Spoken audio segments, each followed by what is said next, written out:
화물연대의 집단 운송 거부가 일주일을 넘어 오늘로 벌써 8회째입니다. 정부와 화물연대와의 두 번째 협상 역시 결렬된 가운데 정부는 화물연대가 업무에 복귀하지 않는다면 안전운임제 폐지와 유가보조금 지급 중단 같은 초강경 대응에 나서겠다는 방침입니다. 한편 어제부터 파업에 돌입했던 서울 지하철 노조가 어젯밤 자정쯤 협상을 타결했습니다. 오늘 새벽 첫 차부터 정상 운행되고 있는데요. 관련 내용들 김성수 변호사, 김대종 세종대 경영학과 교수 모시고 이야기 나눠보겠습니다. 두 분 어서 오십시오. 네, 안녕하십니까. 예, 안녕하십니까. 먼저 서울 지하철, 서울교통공사 파업에 대해서 이야기 나눌게요. 어젯밤 늦게 협상이 타결됐습니다. 인력 감축안 같은 부분이 협상의 가장 큰 쟁점이었는데 이견을 어느 정도 좁힌 건가요? 예, 맞습니다. 어제 서울교통공사 파업으로 인해서 지하철이 굉장히 많은 사람들이 몰리면서 또 이제 안전사고가 발생하는 것은 아니냐 이런 우려도 있었죠.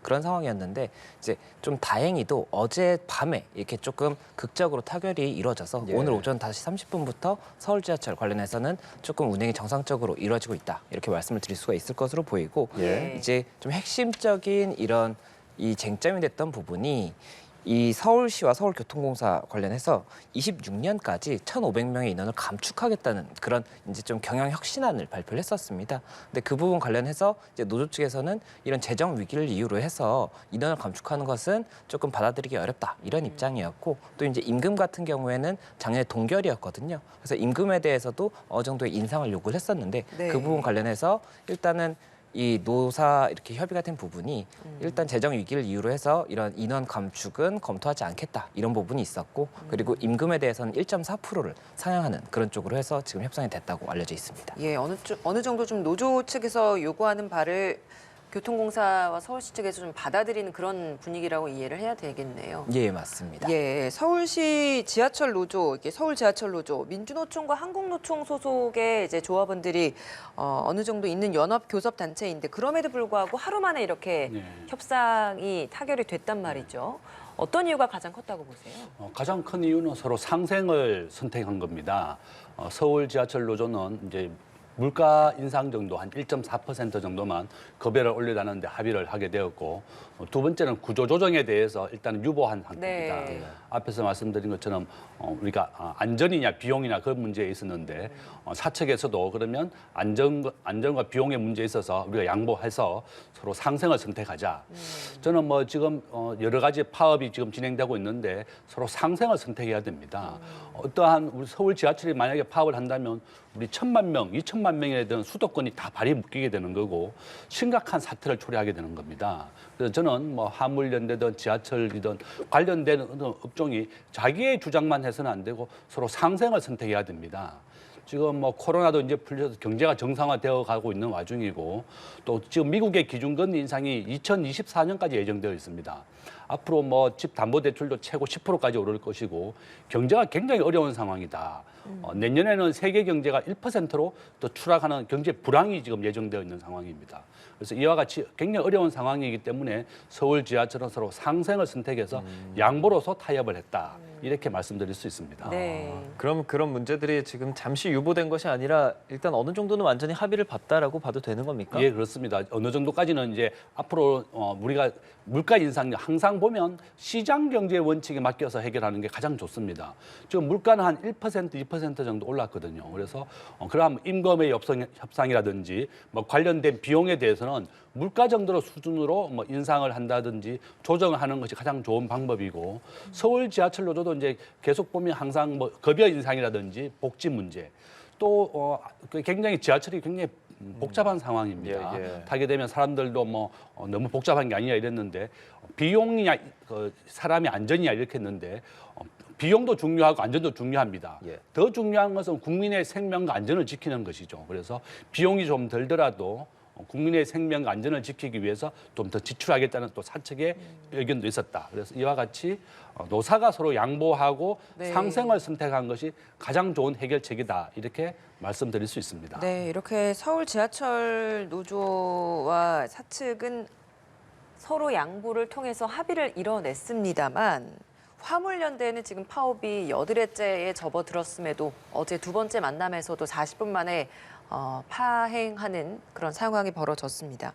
3차 면담 일정까지 잡지 못한 상황이잖아요. 어제는 어떤 부분이 가장 충돌됐던 부분이었습니까?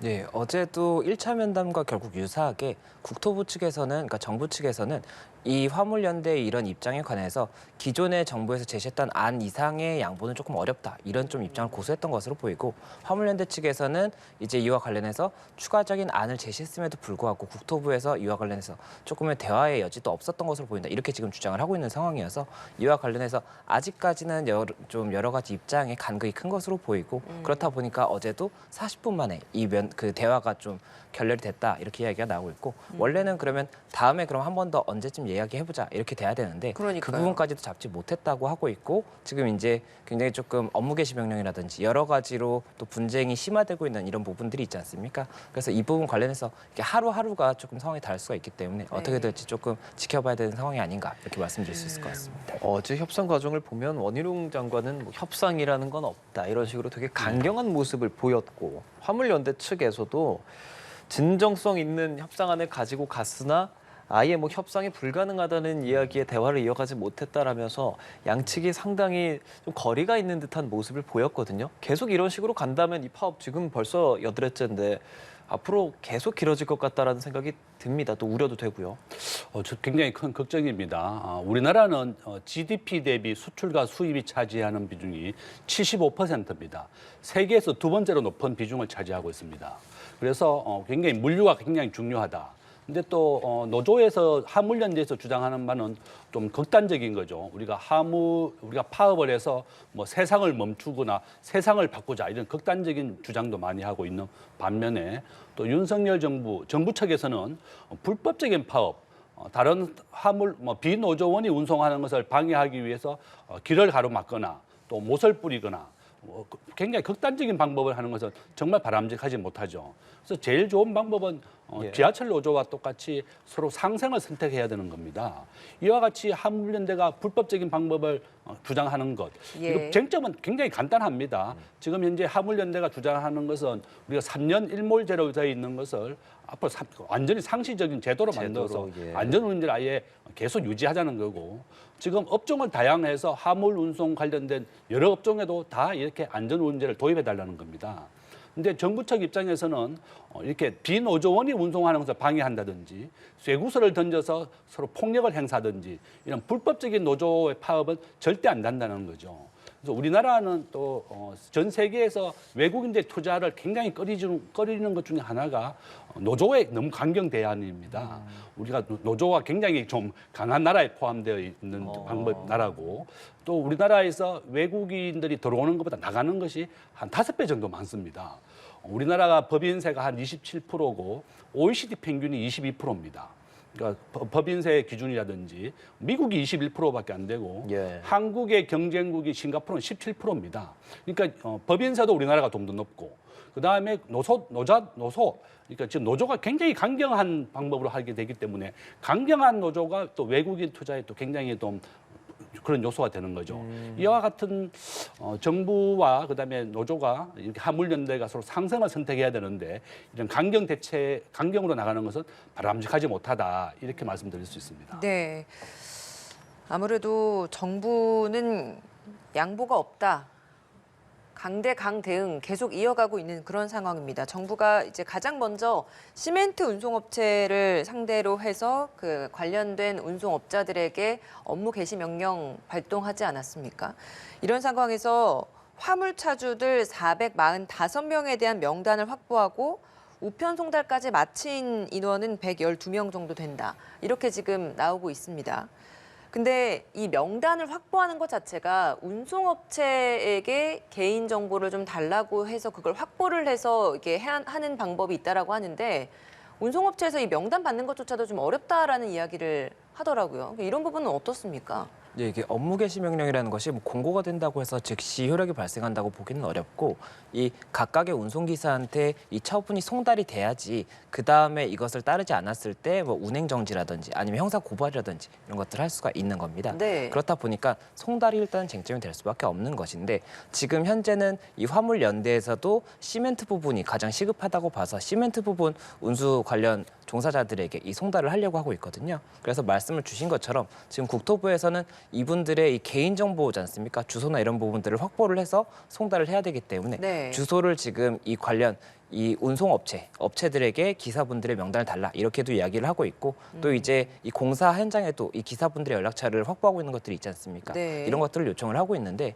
이 업체들에서는 또 이게 개인정보이기 때문에 네네. 개인정보보호법 위반의 소지가 있어요. 그렇기 아. 때문에 이 부분을 조금 제공하기 어렵다 이런 식으로 협조가 어려운 상황도 있는 것으로 알려져 있고 그렇다 보니까 지금 일단은 개인정보보호위원회에 그와 관련해서 이렇게 정부에서 요청하는 것을 지금 제공하는 것은 일단은 개인정보보호법 위반이 아니다. 이렇게 좀 유권 해석을 받은 것으로는 알려져 있는데 이 유권 해석이라는 것이 법원에서 반드시 인정된다고 볼 수는 없는 부분도 있기 때문에 결국에는 이 부분 관련해서는 아직까지 계속해서 좀 조심스러울 수밖에 없는 부분이 있다. 이렇게 말씀드릴 수 있을 것 같습니다. 이게 공무집행이냐 개인정보 보호냐 이 부분에 어떤 걸 더 우선순위를 두냐의 차이인 겁니까? 이게 개인정보보호법 위반이라는 것은 어떠한 사유에 의해서는 제공을 할 수가 있도록 되어 있지만 이번 같은 업무 개시 명령을 위해서 명단을 제공할 것을 요청을 했을 때 이 네. 부분을 주는 것도 반드시 처벌이 되지 않는 규정인지 이 부분은 명확하지가 않기 때문에 유권 해석을 일단 보호위원회에 받았던 것인데 말씀을 드렸던 것처럼 이게 유권 해석일 뿐이지 법원의 판단이 아니지 않습니까? 네. 그래서 만약이라도 이 부분 관련해서 개인정보보호법 위반으로 형사적인 문제가 발생을 한다고 하면 법원에서는 유권 해석이 있었다고 하더라도 이와 반대되는 판단도 할 수가 있기 때문에 이 부분 관련해서는 정부에서도 이 요청에 있어서는 조금 신중할 수밖에 없는 부분이 있고 이 제공하는 업체에서도 뭐 이 유권 해석만 가지고 좀 따를 수 있다 이렇게 좀 단정하기 어려운 그런 상황인 것 같습니다. 그렇게 얻은 제 개인정보를 통해서 업무 개시 명령서를 전달을 하는데 이게 우편 혹은 직접 이렇게 전달을 하기 어려운 상황에서 카톡이라든지 문자 메시지 등을 보낼 수도 있는데 그게 법적으로 효력이 인정이 될 수 있냐를 두고도 좀 이야기가 있더라고요. 변호사님 어떻게 보십니까? 예, 이 업무 개시 명령이 지금 화물자동차 같은 경우에는 이번이 처음이지만 그 의료법 관련해서 이제 의사분들에 대해서는 2000년부터 여러 차례 있었어요. 그리고 그때 당시에도 계속 이제 좀 논의가 됐던 것이 송달의 문제였었고 형사고발이 이루어진 사안에서도 송달이 적법하게 이루어지지 않은 사람들에 대해서는 형사처벌도 이루어지지 않았었거든요. 네. 그렇다 보니까는 이번에도 송달을 어떻게 해야 적법하게 할 수 있느냐 이게 쟁점이 되는 겁니다. 그런데 행정절차법 14조에 이게 행정처분으로 볼 수가 있기 때문에 예. 행정절차법에 따라서 송달이 이루어져야 되는데 원칙은 말씀해 주셨던 것처럼 우편 송달이고 아니면은 만났을 때 상대방이 동의하면 교부 송달이라고 해서 예, 예. 직접 줄 수도 있습니다. 근데 그게 안 되면 전자 우편 주소에다가 상대가 동의했을 때는 줄 수 있다라고 되어 있는데 이메일이나 거기에 휴대폰에 포함이 되는 그게 겁니까? 이메일은 되는데 전자우편 주소기 때문에 네. 휴대폰에 문자 메시지라든지 아니면은 메신저에다가 발송을 하는 것이 과연 이 법에 포함될 수 있느냐가 또 쟁점이 될 수밖에 없고 이 부분은 결국은 지금 현재 명확하게 그 법 규정에는 있는 부분이 아니어서 이게 송달이 이루어진다고 하더라도 적법한 송달로 볼 수 있는지는 앞으로 계속 쟁점이 될 수밖에 없고 정부에서는 이 부분 관련해서 결국 이게 일반적인 우편 송달이라든지 교부 송달이 안 되면 어느 정도의 이제 정말 불가능할 정도의 노력을 했다가 되면 공시 송달을 할 수 있거든요. 네. 결국에는 공시 송달이 제일 마지막 카드가 될 수 있기 때문에 공시 송달을 위한 요건을 채우기 위해서 여러 가지 송달을 할 것이지 이 문자 메시지나 카카오톡 이것들은 뭐 이제 메신저 이런 것들은 조금 유효한 수단이라고 정부에서도 단언하기는 조금 어렵지 않은 상황이 아닐까 생각이 공시 듭니다. 송달이라는 게 시청자분들의 이해를 돕기 위해서 어떤 겁니까? 이 공시 송달이 뭐 이런 행정 처분이 아니라 뭐 법원에서의 이런 뭐 민사 소송이라든지 이런 것들을 함에 있어서도 상대방에게 송달이 되어야지 상대방이 주장을 할 수 있고 판결을 할 수가 있지 않습니까? 그렇죠. 그런데 이게 뭐 이 주소지로도 발송을 해보고 뭐 직접 찾아도 가보고 했을 때 못 만나는 경우가 있어요. 네. 이 사람이 정말 행방불명인 경우가 있잖아요. 네. 그런 경우에도 어쨌든 이 상대방 측에서는 권리관계를 조금 명확히 해야 되는 그런 상황에서 공시송달이라고 해서 결국에 이 송달이 정말 불가능할 정도의 상황인 경우에는 공시에서 뭐 관보에 게재를 한다든지 여러 가지 방법을 통해서 이렇게 됐으니까 이걸 이제 관보를 보고 찾아와서 좀 권리를 주장해 보세요. 이렇게 할 수 있는 그런 절차라고 볼 수가 있는 이게 겁니다. 사실 그 과거에 말씀해 주셨던 의료 파업이나 이런 당시에 병원에 이제 이걸 보내서 뭐 게시판에 부착을 했었던 경우도 있었는데 이걸 그 당시에는 대법원에서 효력을 인정하지는 않았었잖아요. 근데 지금 공시 송달 같은 경우에는 앞서서 이제 바로 뭐 전달을 직접적으로 하려고 하는 여러 번의 시도를 거쳤지만 되지 않았다는 그 전제가 있은 후라면 이걸 그냥 관보에 게재하거나 해도 그때는 효력이 생길 수 있다라는 거네요. 그러니까 2000년대 관련 이제 좀 쟁점이 됐던 부분이 있었습니다. 공시송달을 했었어요. 이제 그때 당시에도 우편송달을 안 받는 사람들이 있었기 때문에 네네. 공시송달을 했었고 공시송달을 받았음에도 불구하고 특정 사람들이 게시를 하지 않았다라고 해서 형사고발이 됐는데 이 부분 관련해서 공시송달의 요건이 이제 송달이 불가능할 정도가 돼야 되고 아니면 정말 모든 노력을 다했다라고 봐야 되는데 그러니까요. 그때 당시에는 이제 이런 모든 노력을 했다고 보기 어렵다 이렇게 판단을 했던 것이고 말씀 주셨던 그리고 병원에다가 이렇게 게시를 하는 경우에는 네네. 우편송달이라고 볼 수도 없고 교부송달로 볼 수도 없는 겁니다. 그리고 이게 공시송달의 방법도 아니거든요. 그렇다 보니까는 그 부분 관련해서도 결국엔 효력이 없다라고 대법원에서 판단이 났던 그런 건입니다. 그렇게 업무 개시 명령을 회피하고 받지 않으려는 걸 한다거나 어떤 방해하는 그런 상황들이 생긴다면 그 역시도 법적으로 처벌 대상이 됩니까? 예, 그게 저도 조금 생각을 해봤는데 검토를 해보자면 형법상의 위계 공무집행 방해 정도가 이제 공무집행을 조금 이렇게 속여서 하는 경우에 위계 공직방해가 성립할 수가 있는데 이 부분을 조금 검토해볼 수 있는 여지가 있지 않을까 생각은 되는데 다만 이게 고의로 받지 않은 것인지 그러니까 판단하기가 상당히 정말로 어렵을 예 것 같아요. 과실로 받지 않은 것인지 판단할 수가 없기 때문에 이게 위계 공직방해 성립되기가 좀 어려울 것으로 보이고 또 이게 뭐 휴대폰을 꺼놓으면 된다 이렇게 만약에라도 뭐 지도부 측에서 이렇게 알렸다라고 하더라도 지침이 내려지는. 예 지침이 내려진다든지 이렇게 하더라도 이게 위계 공무집행방해의 뭐 정범이라든지 교사범 이런 것들이 성립할 수 있는지도 사실은 법적인 쟁점이 여러 가지 있어서 결국 기존에도 그런 게 검토가 되지 않았던 것이 아닌가 이런 생각이 듭니다. 예, 교수님 이렇게 이 업무 개시 명령서를 어떻게 전달하느냐, 받느냐, 그리고 업무를 개시하느냐를 두고도 계속 말이 많습니다. 사실 우리가 이 화물에 있어서는 업무 개시 명령이 내려지고 그걸 통해서 업무를 개시한 적이 없기 때문에 앞으로 이게 어떻게 흘러갈지에 대해서 좀 해석의 여지가 좀 많아 보이거든요. 지금 굉장히 좀 걱정이죠. 앞에서 말씀드린 것처럼 우리나라는 수출과 수입으로 먹고 사는 나라입니다. 그런데 이와 같이 지금 현재 피해가 되는 게 우리 금년 6월 달에 있었던 그 1차 때 파업했을 때는 한 2조 원 정도 우리 산업에 피해가 봤었고 지금 일주일째 지금 화물연대가 파업을 하고 있는 상황에서 한 1조 원 정도 피해를 봤습니다. 가장 큰 피해를 보는 것이 이제 하루 시멘트 업종인데요. 예. 하루에 한 200억 정도의 한 손실을 보고 있고 또 철강제입니다. 지금까지 한 매출 손실이 한 8천억 정도 그렇게 피해를 받고 석유화학이 하루 평균에 한 3천억 정도의 큰 피해를 보고 있습니다. 우리나라는 100% 에너지 석유를 수입을 해서 그것을 가공을 해서 수출하는 나라입니다. 그래서 석유화학 분야에 있어서는 우리나라가 반도체와 다음으로 석유화학이 수출 품목 1위거든요. 어떨 때는 우리가 석유화학이 반도체보다 더 많은 수출 품목 1위가 되는 것이 또 석유화학입니다. 예. 지금 현재 우리나라 전체 주유소에 23곳이 재고가 바닥이 나와서 더 이상 주유를 못하고 있는 상황입니다. 지금 현재 주유소에 앞으로 한 7일 정도의 재고만 남은 상황이고 이 파업이 더 지속된다 그러면 기름까지 못 넣는 그런 최악의 상황에 놓여질 수가 있습니다.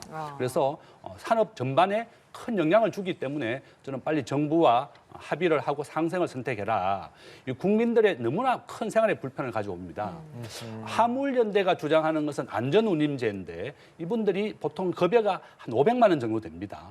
근데 우리나라의 4인 가족 도시 근로자 평균 소득이 475만 원입니다. 그러니까 거의 얼추 비슷한 수준 정도의 안전운임제를 통해서 받고 있다. 정부가 얘기하는 것은 그럼 사회적인 약자가 큰 피해를 본다. 앞에서 말씀드린 것처럼 시멘트가 공급 안 된다든지 뭐 주유소라든지 이런 게 공급이 안 된다 그러면 정말 사회적인 약자, 최저임금을 받는 사람들 한 200만 원 정도의 급여를 받거든요. 이분들이 더 큰 피해를 보게 되는 거죠. 그래서 상생을 선택하는 것이 좋은 대안이다 이렇게 말씀드릴 수 있죠. 예, 근데 이번 화물연대 총파업에 정부가 이렇게 초강경으로 대응하는 걸 두고 81년 당시 미국 로널드 레이건 대통령의 사례와 비교하는 경우도 있더라고요. 이거 어떤 사례입니까? 1981년도에 항공관제사들이 파업을 했습니다. 불법 파업이라고 불법적인 파업이었기 때문에 레이건 대통령은 굉장히 강경한 정책을 취했습니다. 앞으로 이게 복귀를 하지 않는다 그러면 해고는 물론이고 평생 연방 공무원으로 근무를 못하게 하겠다. 네. 이렇게 해서 해결했습니다. 레이건 대통령이 아주 유명한 영화배우 출신입니다. 로스앤젤레스 이쪽에 헐리우드에서 연예인들에 또한 협회장을 하게 되면서 대통령까지 되었던 영화배우 출신인데 네. 아주 입지적인 인물이죠. 그 당시에 미국의 기준금리가 81%였습니다. 지금 이제 우리나라의 기준금리 뭐 미국이 한 4.5%까지 올라왔는데 그 당시는 더 높았었던 거죠. 그 당시에 미국의 물가가 15% 정도 되었었다. 레이건 대통령의 경제 정책을 우리가 레이건오믹스라고 부르는데 세금을 인하하고 기업하기 좋은 환경을 만들어서 미국 경제를 지난 40년간 세계 초강대국으로 만든 그 밑거름을 놓은 것이 바로 레이건 대통령입니다. 레이건 대통령은 이와 같이 불법적인 파업, 법과 원칙에 따라서 노사관계를 정립했다. 그래서 미국의 경제를 지난 40년간 가장 부흥하게 만드는 것이 레이건 대통령의 경제 정책이기 때문에 우리 경제학자들은 레이건오믹스다 이렇게 부르고 있습니다. 이게 화물연대 상급 노조인 민주노총이 이런 상황에서 6일 전국적으로 지금 또 총파업에 나선다고 하는 상황이고 내일부터는 철도 노조 파업까지도 지금 예고가 되어 있거든요. 앞으로 이 파장 더 커질 수밖에 없을 것 같기도 하고요. 교수님 앞으로 또 어떻게 상황 좀 지켜보고 계세요? 저는 뭐 해결책은 간단합니다. 굉장히 어렵게 생각 안 해도 될 것 같아요. 정부든 뭐 노사 관계에 있어서는 제일 좋은 해결 방법은 시장 경제 정책입니다. 시장 경제를 도입해서 물가가 오른 만큼 우리가 급여를 올려주거나 조건을 완화해주거나 요구하는 사항을 좀 들어주면 되는 겁니다. 네. 시장 경제 가격이 얼마 정도 되느냐. 우리나라에서 지금 현재 저는 최저임금을 기준으로 한다 그러면 한 200만 원 정도 되는데 최저임금이 없는 싱가포르가 단적인 예로 성공적인 예입니다. 싱가포르는 최저임금이 없지만 최저임금 이하에서 급여를 받고자 하는 사람들의 고용을 창출할 수가 있거든요. 결론은 뭔가 하면 최저임금이라고 하는 것은 정말 좋은 제도이지만 최저임금 이하에서 일을 하고 싶어하는 사람들의 실업을 만드는 겁니다. 그래서 뭐 화물연대든 노조가 요구하는 방법이 급여를 올려달라고 아니면 최저임금을 화물차의 최저임금이 이제 화물연대다, 그 안전운임제다 이렇게 요구하는데 그러면 이렇게 최저임금 우리나라에서 폐지를 줍는 노인들의 그 한 달 급여가 22만 원 정도밖에 안 됩니다. 그러니까 이분들은 최저임금에서 일을 그 반만 줘도 일을 하고 싶은데 나이 많은 노인들의 실업을 만드는 겁니다. 그래서 최저임금이라든지 이런 규정이 정말 좋은 제도이지만 그 이하에서 일을 하고 싶어하는 사람들은 실업을 유발한다는 겁니다. 그래서 결론은 뭔가 하면 이와 같은 쟁점이 될 때는 물가 수준 정도로 급여를 인상해주고 협상을 하는 것, 상승을 하는 것이 가장 좋은 대안이고 해결책이다.